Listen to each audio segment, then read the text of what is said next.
So tell us a little bit about your process and what led you to choose that particular piece and where it was filmed, because I know there's an interesting story behind that. Sure. So I wanted to challenge myself to take a short story and turn it into a film, and I happened to be reading H.P. Lovecraft at the time. And I was like, whoa, his stories are extremely visually, like there's so many elements. He's got a lot of sound design, like written within his stories. I like the way he creates mood. And I also like the idea of doomed characters and like kind of them facing the world and seeing how they react to their doomed fate, essentially. I'm very fascinated by doomed characters and their journey. Sorry, I'm a little nervous. So that's kind of what led me. I was reading these short stories and I was like, you know what, I'm just gonna do it. I'm gonna pick this story, let's experiment and have a good time. And we shot in a mine in New Jersey. It was kind enough to let us film there. It really wasn't a mine. That used to be a working mine. And they happened to have real time period clothing and the helmets they provided us with. It was pretty amazing. Yeah, we shot that in 2 days. Essentially didn't sleep. And yeah, that's kind of the story about shooting and like acts of kindness. The mine essentially let me shoot there for like a small donation to their museum. And like Zoolander shot there, which is super random. So like some of the props, like there were fake rocks that were like used in Zoolander for like a very quick scene. It's like 2 seconds in Zoolander where he works in a mine.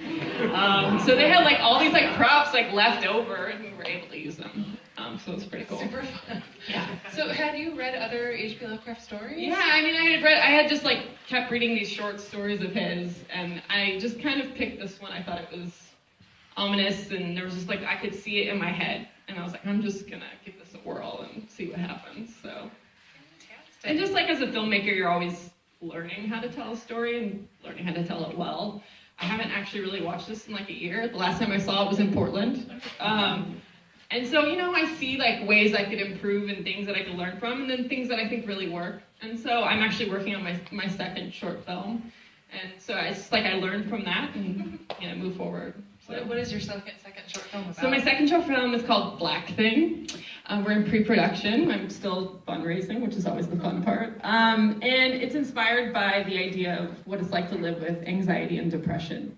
And it being exhibited through a monster that kind of follows this girl around. And she has to ultimately kill the monster in order to like survive. And this monster like impregnates her and it's like dark. It's some dark shit. And, like she has to like kill the spawn and the monster. So it's like her journey to do that.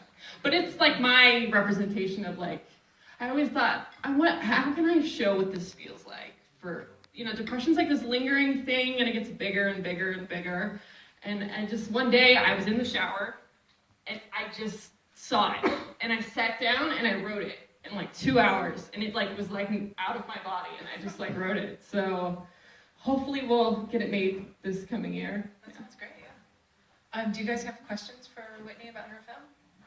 Or about filmmaking? Anyone? Nobody?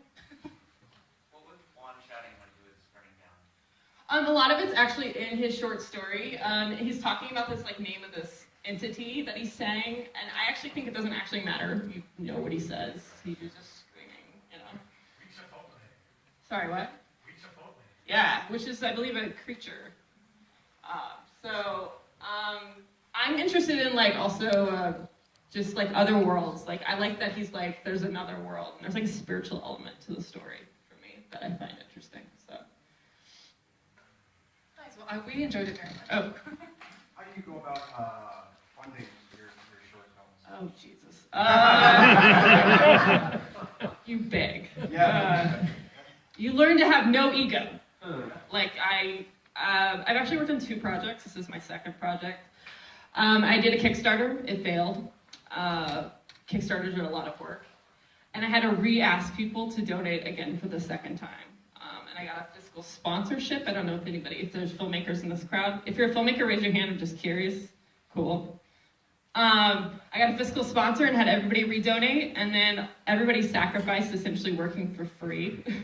And then like the mine worked out. Things kind of worked out. And then my own money. So. But if you have like a vision and it's something like, this is what I want to do, so you just kind of have to be uncomfortable and make it happen. If you believe in your vision, you just do whatever it takes, and you beg people, and you don't care if they think you're weird for begging. And filmmaking is like a slow process. You don't really get the payoff like if you were like to build a piece of furniture. You get to see that lovely chair like that you've been working on. Filmmaking is so long, but it's what I want to do. So you just do it. You just beg. Lose the pride and just ask. Don't be afraid to ask. So.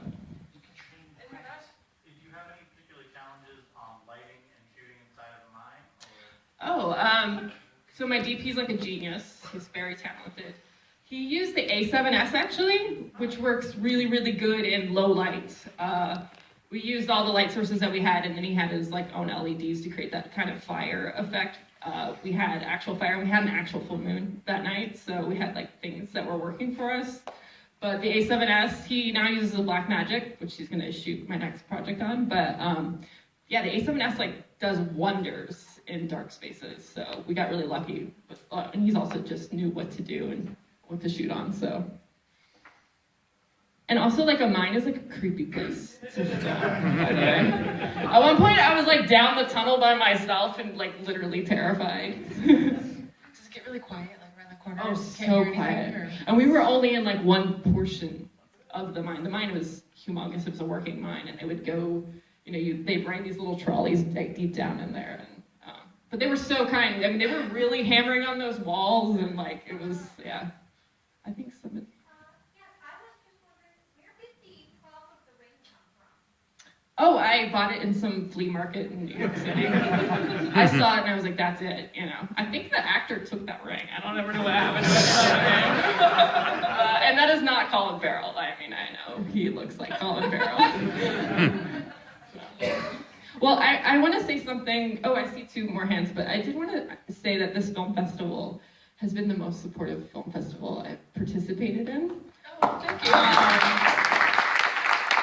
I've been in a couple, my film has shown in several other film festivals across the world, and if you're gonna submit to this film festival, I encourage you. You guys are so supportive of filmmakers. Like, you invited me here, they distributed the film on DVD, and like all these things is super supportive. So if you're working on this type of movie, like most supportive film festival I've been involved in so far. But I think there was two people that had questions. Question, just kind of a compliment, comment, because this is a story that it doesn't get a lot of coverage, it doesn't get a lot of love, and it's great to see it on the big screen. Because I read this 1 year ago, and I barely remembered it going into it, but then as I'm watching, I'm like, oh yeah, this one.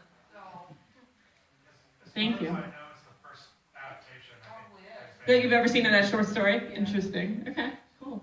I get a lot of Arizons. Yeah, A lot of he wrote a lot of short Carter. stories, yeah. And then, like, he lived in New York, and, like, I haven't read those. Like, something about Red Hook, I haven't read that one yet, but that's super cool. He like, lived, like, kind of near where I live now, so it's bizarre. But, and it's a privilege also to be here in Providence, right? Cool. It's fun for us, too. Yeah. Well, with that, Oh, I'm sorry, I guess this guy. One last question. You said it takes 2 days to shoot, but how long did it take you for like the visual post-production? Oh, yeah. So my DP is my editor. He's very talented in both regards. We were on it for like several weeks. I don't remember. The special effects was a learning curve for me. We had some like issues. I would do it again if I could, but special effects is like a conflict. Like trying to explain to somebody what's in your head sometimes is difficult. But it took a couple weeks. And I mean, until I felt like it was done. I still don't feel like it's done, and I could see things that I would change. But like the sound designer was amazing, and the guy who did the music was also, like, I worked with amazing people on this project, so. Alright, so we're going to wrap this up. Are you going to be hanging out a little bit afterwards? A little bit. I'm gonna go get a drink, but it's a privilege to be like on screen with all these talented people, and thanks for hanging out in this freezing cold theater. So, and like listening to me talk. All right, thanks guys.